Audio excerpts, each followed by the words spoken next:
Hello everyone, welcome back to the channel. मैं हूं रुद्र, आपका नीट वाली एक्सपर्ट।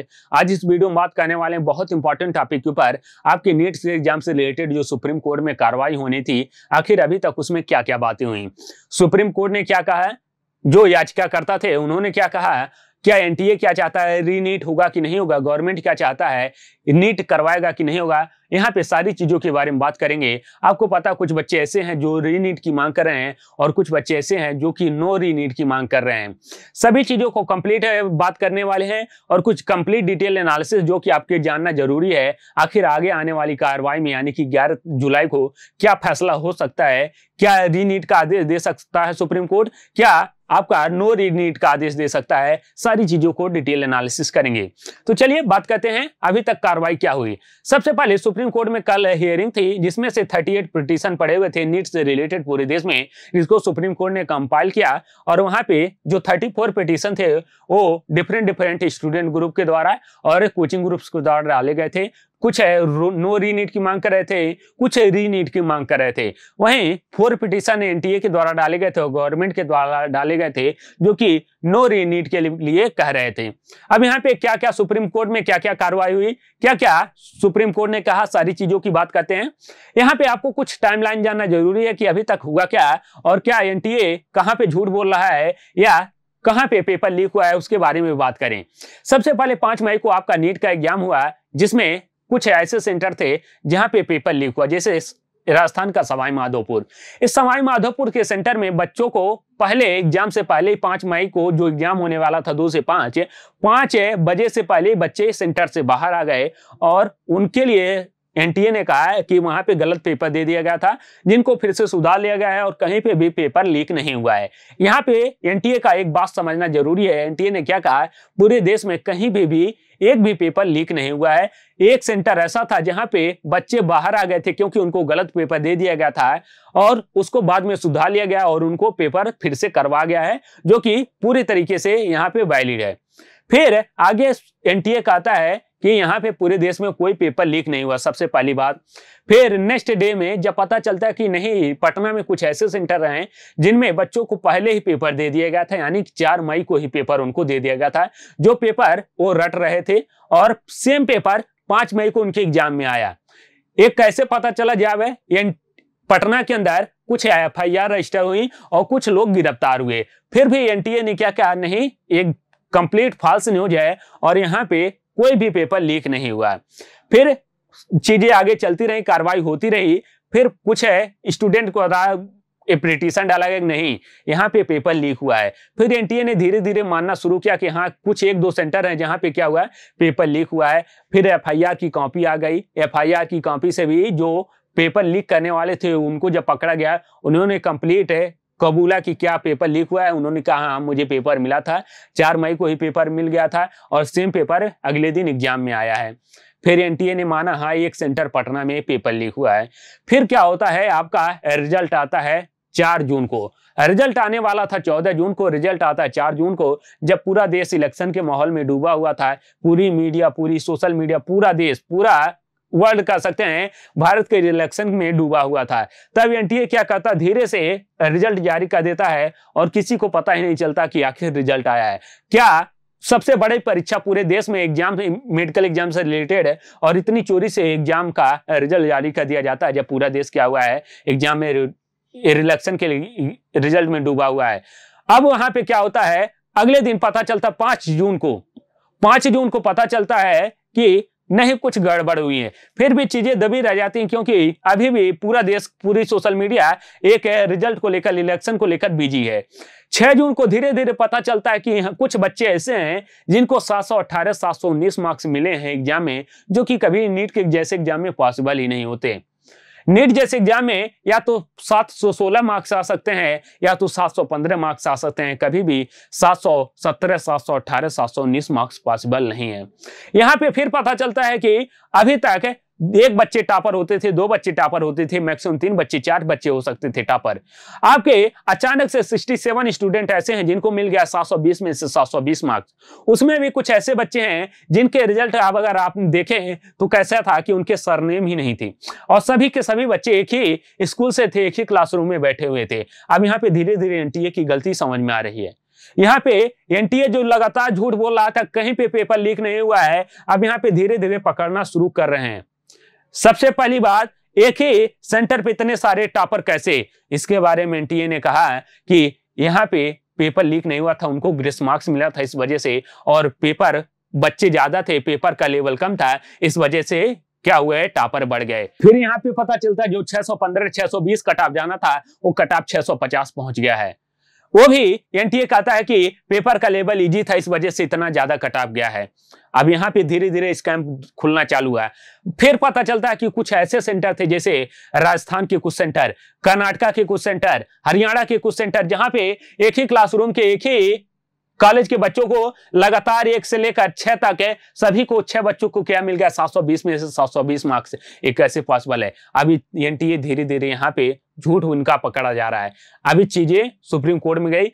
सुप्रीम कोर्ट में जो सबसे पहला फैसला था वो था कि रीनीट करवा जाए, पेपर कंप्लीट लीक हुआ है। उसको सुप्रीम कोर्ट ने कहा कि हम 8 जुलाई को क्या करेंगे, इसके ऊपर फैसला देंगे आखिर क्या हुआ है। तो सबसे पहले कल के 8 यानी कि 8 जुलाई में क्या क्या बातें हुई पिटिशनर के द्वारा और सुप्रीम कोर्ट के बीच में यानी कि सीजीआई के द्वारा, तो उनके बारे में समझते हैं क्या क्या हुआ है। यहाँ पे सुप्रीम कोर्ट ने 3 मेन बातें कही। सबसे पहले when the leak first took place, सबसे पहली बार लीक कब हुआ, the manner in which the question paper leaked were the dismissed, सबसे पहली बार लीक का मीडियम क्या था, क्या फिजिकल मीडियम में पेपर लीक हुआ या सोशल मीडिया से पेपर लीक हुआ, उनके बारे में भी सुप्रीम कोर्ट ने पूछा है। थर्ड है यहाँ पे कुछ सुप्रीम कोर्ट का जो क्वेश्चन था, the time duration between the occurrence of the leaked and the exam, जो एग्जाम आपका 2 से 5 हुआ है 5 मई को, उसके कितनी देर पहले लीक हुआ है। अगर बहुत समय पहले लीक हो गया है यानी कि लॉन्ग स्प्रेड हुआ है, अगर उनके बीच में समय कम है तो जो स्प्रेड हुआ है वो बहुत कम है। अब एक एक बातें समझते हैं कि याचिकाकर्ता ने क्या कहा और सीजीआई ने क्या कहा उसको। सबसे पहले याचिकाकर्ता ने कहा कि एक प्राइवेट कॉलेज में लोगों ने पर्चे आउट किए। प्राइवेट कॉलेज यानी कि पटना के अंदर, आपके गोधरा के अंदर, यहाँ पे पेपर लीक हुआ और इसी पेपर पे 5 मई को एग्जाम हुआ। पेपर के 2 सेट बनते हैं, एक सेट आपका बैंक में रखा जाता है, अगर कहीं पे भी पेपर मान लें लीक हो गया है तो हम दूसरे सेट पे पेपर करवा सकते हैं, लेकिन जो पेपर आउट हुआ उसी सेट पे पेपर लीक हुआ, परीक्षा हुई। परीक्षा का नतीजा तय समय से पहले जारी हुआ। जब आपका एग्जाम का रिजल्ट 14 जून को आने वाला था, लेकिन एनटीए ने क्या किया है, जब पूरा देश इलेक्शन के रिजल्ट में डूबा हुआ था तो क्या किया, 4 दिन पहले ही आपका रिजल्ट जारी कर दिया, 4 जून को ही जारी कर दिया। तो यहाँ पे एनटीए की दूसरी गलती की पहले जारी क्यों हुआ। नेक्स्ट है याचिकाकर्ता ने क्या कहा, जिन पर्चों को परीक्षा होनी थी वो कहां रखे गए थे, एसबीआई के सेफ में रखे गए थे। सुप्रीम कोर्ट ने एनटीए से पूछा कि आखिर परीक्षा का पेपर कहां रखा हुआ था, तो यहाँ पे एनटीए ने बताया कि एसबीआई के सेफ में रखे हुए थे।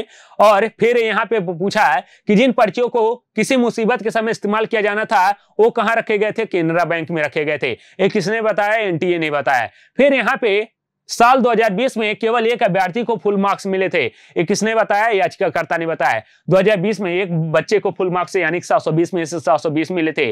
फिर 2022 में 2 बच्चों को, 2023 में 3 बच्चों को ऐसे थे जिनको 720 में से 720 मार्क्स मिले थे। लेकिन 2024 में ऐसा क्या होता है कि एक साथ 67 बच्चों को 720 में से 720 मार्क्स मिल जाते हैं। साल 2021 में सिर्फ 3 बच्चों को और 2024 में आपको ध्यान देना जरूरी है 67 स्टूडेंट ऐसे थे जिनको 720 में से 720 मार्क्स मिले हैं। फिर सुप्रीम कोर्ट क्या कहता है इन सारी कार्रवाई के ऊपर, इन सारी बातों के ऊपर सुप्रीम कोर्ट का जवाब आता है। सुप्रीम कोर्ट बैंक में पेपर कब रखे गए थे, किसने पूछा, सुप्रीम कोर्ट ने।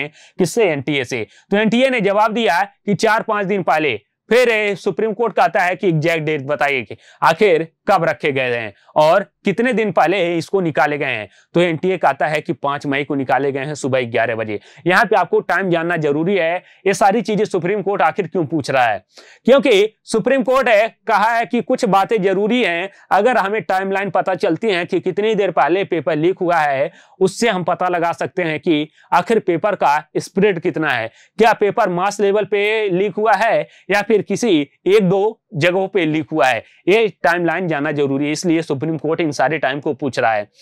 कंफर्म डेट बताइए कब निकाले गए। यहाँ पे एनटीए कहता है 5 मई को 11 बजे निकाले गए हैं। फिर सुप्रीम कोर्ट कहता है अगर पर्चा और परीक्षा के बीच का समय कम है तो परीक्षा और पेपर लीक के बीच का समय कम है तो उस हालात में नीट का परीक्षा दोबारा करवाने से बचा जा सकता है। एनटीए कहा है, सुप्रीम कोर्ट ने कहा है कि अल्टीमेट री एग्जाम करवाना अल्टीमेट फैसला होगा, एक आखिरी फैसला होगा।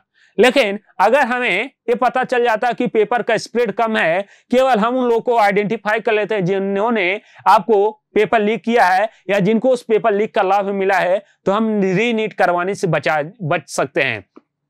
अगर ऐसा लगता है कि दोपहर में होने वाले पेपर को सुबह सुबह लीक करके लोगों को रटवाया गया है, तो इससे बड़े स्तर पर लीक होने की संभावना नहीं है। अगर कुछ लोगों को, 2 लोगों को, 4 लोगों को, 10 लोगों को एक एग्जाम का पेपर दे दिया गया है, 2 बजे से एग्जाम था और सुबह 11 बजे जब आपका पेपर निकाला गया उसके बाद दिया गया है, यानी कि इसका स्प्रेड बहुत कम हुआ है, एक कम लोगों तक पहुंचा है। इस स्थिति में हम री एग्जाम का आदेश नहीं दे सकते हैं। किसने कहा है? सुप्रीम कोर्ट ने कहा है, मेरे वर्ड नहीं है, सुप्रीम कोर्ट के एग्जैक्ट वर्ड है। अभी मैं आपको दिखाऊंगा कहां पे। फिर सुप्रीम कोर्ट ने कहा है अगर परीक्षा की शुचिता भंग हुई है तो री एग्जाम का आदेश दिया जा सकता है। सुप्रीम कोर्ट कह रहा है कि अगर integrity of exam is compile, यहाँ पे अगर आपका एग्जाम है की शुचिता भंग हुई है, यानी कि पेपर लीक हुआ है। और यहाँ पे आपको एक चीज जानना जरूरी है, 2015 के फैसले में सुप्रीम कोर्ट ने कह दिया है कि अगर 0.1% भी पेपर कहीं पे भी लीक हुआ है, 0.1% पेपर लीक हुआ है तो भी आपका री एग्जाम होगा। और री एग्जाम हुआ है कब? 2015 पे। 2015 में जो आपका नीट हुआ था, यानी सीबीएसई के द्वारा एपीएमटी, वहां पे सुप्रीम कोर्ट का ही फैसला है कि अगर 0.1% भी कहीं पे भी एग्जाम की इंटीग्रिटी भंग हुई है तो वहां पे आपका री एग्जाम होना चाहिए। एक किसने कहा है? सुप्रीम कोर्ट ने। फिर सुप्रीम कोर्ट ने क्या कहा है? अगर हमें नहीं पता चलता कि गड़बड़ी करने वाले व्यक्ति कौन है, अगर हम उनको आइडेंटिफाई नहीं कर पाते हैं और उनको लाभ मिला है इस एग्जाम का, तो भी हमें री एग्जाम के आदेश दे सकते हैं, तो भी री एग्जाम का आदेश दिया जा सकता है। इस लीक का माध्यम क्या है? इंपॉर्टेंट है।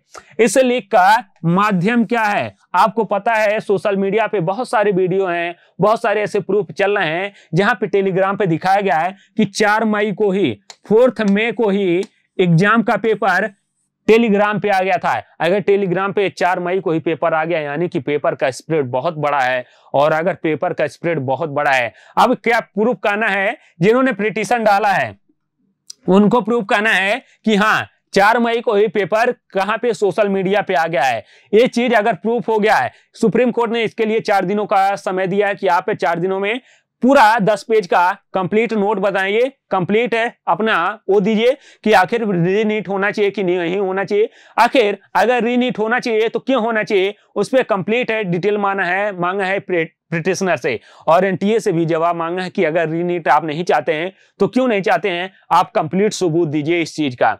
और यहाँ पे इस चीज को आप समझिए, इस लीक का माध्यम क्या है, पेपर लीक का मीडियम क्या है। अगर सोशल मीडिया के माध्यम से पेपर लीक हुआ है, यानी कि मास स्प्रेड पे हुआ है, और इससे हम पता नहीं लगा सकते कि आखिर किसको इस पेपर लीक का लाभ मिला है।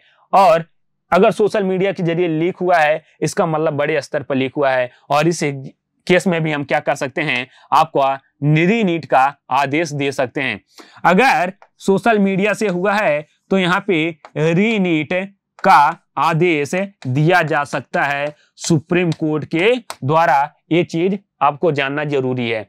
फिर नेक्स्ट क्या हुआ, यहाँ पे NEET UG 2024 supreme court seeks NTA disclose दी on paper asks next hearing on July 11। अगली हियरिंग कब होने वाली है? जुलाई 11 जुलाई को होने वाली है। सुप्रीम कोर्ट ने एनटीए को भी जवाब देने को कहा है और जो पिटिशनर थे उनको भी जवाब देने को कहा है कि आखिर री नीट क्यों नहीं होना चाहिए और आखिर क्यों होना चाहिए। आप 10-10 पेज में अपना जवाब दीजिए। और सीबीआई की जांच कहां तक पहुंची उसके बारे में भी सुप्रीम कोर्ट ने पूछा है। फिर आगे यहाँ पे कुछ फैसले हैं जो सुप्रीम कोर्ट के द्वारा एग्जैक्ट आपके सामने है। CGI will be use the technology understanding of the law ITC to identify the wrongdoer and the beneficiary. यहाँ पे एक आपको वर्ड मिल रहा होगा बेनिफिशियर, यहाँ पे वर्ड है बेनिफिशियर। इस बेनिफिशियर का मतलब क्या है? बेनिफिशियर का मतलब है किसको लाभ मिला है। अगर हम बेनिफिशियर को आइडेंटिफाई कर पाते हैं तो री नीट नहीं होगा। लेकिन अगर हम बेनिफिशियर को आइडेंटिफाई नहीं कर पाते हैं तो आपका रीनीट के कंप्लीट चांस है और यहाँ पे सुप्रीम कोर्ट के द्वारा रीनीट का आदेश दिया जाएगा। तो यहाँ पे सबसे ज्यादा जरूरी है कि बेनिफिशियर को आइडेंटिफाई करना and there will be no need to have retest. अगर हम आइडेंटिफाई कर लेते तो वहां पे कोई भी रीटेस्ट की जरूरत नहीं होती है फॉर 20 लाख स्टूडेंट। किसके लिए? 23 लाख बच्चों के लिए। और आपको पता है गवर्नमेंट ने एनटीए ने पहले ही एफिडेविट डाल के बता दिया है कि अगर हम री एग्जाम करवाते हैं तो 23 लाख बच्चों में सभी का फैसला जो भविष्य है वो कहीं ना कहीं खतरे में होगा और हम सभी का एक एग्जाम नहीं करवा सकते हैं। ये किसने कहा है? गवर्नमेंट ने कहा है और एनटीए ने कहा है। लेकिन कुछ चीजें ऐसी हैं जैसे एनटीए लगातार कंप्लीट झूठ बोल रहा है कि पेपर नहीं हुआ था, फिर माना कि हुआ था, हमने ग्रेस मार्क्स नहीं दिया है, फिर माना ग्रेस मार्क्स दिया है, फिर ग्रेस मार्क्स हटाया। अब यहाँ पे आखिर क्या होगा क्या नहीं होगा ये तो आगे आने वाले तारीख को यानी कि 11 जुलाई को पता चलेगा। बट आगे हमें करना क्या है? Breach in the NEET, further breach in the NEET, the constitution of the committee shall be informed to the court and the court shall be decided to the committee shall go ahead of the would some to be needed to ensure people to form a diverse pool of the dominance expertise and data analysis। यहाँ पे data analysis करने के लिए क्या क्या हुआ है और जो कमेटी बनाई गई थी सुप्रीम कोर्ट के द्वारा, एनटीए के द्वारा, गवर्नमेंट के द्वारा, उस कमेटी ने अपना जांच किया दिया है। सारी चीजों को कहां पे रखना है? सुप्रीम कोर्ट के सामने रखना है 11 जुलाई से पहले। ये सारी कार्रवाई अभी 8 जुलाई तक हुई है। इस चीजों से हमें क्या पता चलता है? यहाँ पर हमें 2 चीजें देखने को मिले हैं कि सुप्रीम कोर्ट ये कह रहा है कि अगर हमें पता चलता कि पेपर मास लेवल पे स्प्रेड हुआ है तो हमें कंप्लीट रीनीट का एग्जाम देंगे। अगर नहीं हुआ है और हम आइडेंटिफाई कर लेते हैं कि किसको किसको बेनिफिशियरी मिली है, कौन कौन बेनिफिशियरी हैं और कहां इतने लेवल पे पेपर लीक हुआ है, तो हमें रीनीट का एग्जाम नहीं करवाएंगे।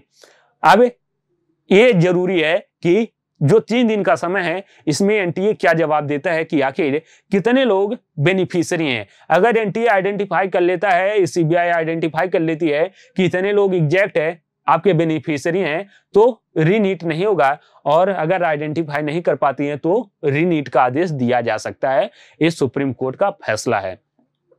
अब हमें क्या करना है? एज ए स्टूडेंट हम क्या कर सकते हैं? हमें कुछ नहीं करना है। हमें अब अपनी अगर तैयारी 2025 के लिए कर रहे हैं, नीट 2025 की अगर हम ड्रॉप लिए हैं तो हम क्या कर सकते हैं? 2025 की तैयारी कर सकते हैं। अपना जैसे शेड्यूल है आपका, अगर कोचिंग में पढ़ रहे हैं तो अपने कोचिंग के अकॉर्डिंग पढ़िए। अगर तो आप यूट्यूब से पढ़ रहे हैं या किसी ऑनलाइन प्लेटफॉर्म से पढ़ रहे हैं तो आप अपनी तैयारी को जारी रखिए और जैसे शेड्यूल चलता है उस शेड्यूल के अकॉर्डिंग आप पढ़ते रहिए। अगर आप 2024 के स्टूडेंट हैं और आपका मार्क्स है 650 से लेकर 600 या 720 है या 600 से लेकर 650 तक है, तो आप क्या कर सकते हैं? आप कंटिन्यूअस आज से लेकर 11 तारीख तक, आज से लेकर 11 जुलाई तक, 11th ऑफ जुलाई तक आप पढ़ते रहिए, पढ़ाई करते रहिए। आप कंप्लीट एनसीईआरटी पढ़ते रहिए। आप कहीं ना कहीं टेस्ट जरूर, मॉक टेस्ट जरूर देते रहें ताकि अगर रीनीट का आदेश दिया जाता है तो आप क्या कर सकें, आपके ऊपर प्रेशर ना बढ़े और आप आसानी से एग्जाम दे सकते हैं। क्योंकि आपको भी पता है आपकी मेंटल लेवल वो नहीं है जो आपको 5 मई के पहले थे, आपकी तैयारी अभी वो नहीं है जो 5 मई के पहले थी। तो आप पहले से तैयारी करना शुरू कर दें। अगर आदेश आता है कहीं पे भी 0.1% भी, तो आप इस एग्जाम को आसानी से क्रैक कर सकते हैं, नहीं तो कहीं ना कहीं आपके लिए दिक्कत होगी। तो अगर आप 2025 की ड्रॉप ले चुके हैं तो आप तैयारी करिए, आप इन चीजों के चक्कर में मत पड़िए। अगर आपका मार्क्स है 500 से लेकर 720 तक है तो आप डेफिनेटली क्या करिए, एग्जाम की तैयारी करिए और आप एनसीईआरटी आज से पढ़ना शुरू कर दें, साथ में मॉक टेस्ट देना जरूर चालू कर दें।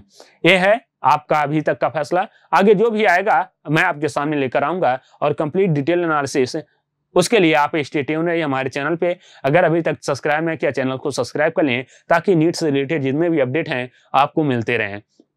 साथ में आप हमारे लाइव लेक्चर को भी ज्वाइन कर सकते हैं। अभी चल रहा है हमारे चैनल पे नीट के लिए मॉक टेस्ट है, अगर पेपर होता है उसके लिए मॉक टेस्ट चलने वाला है।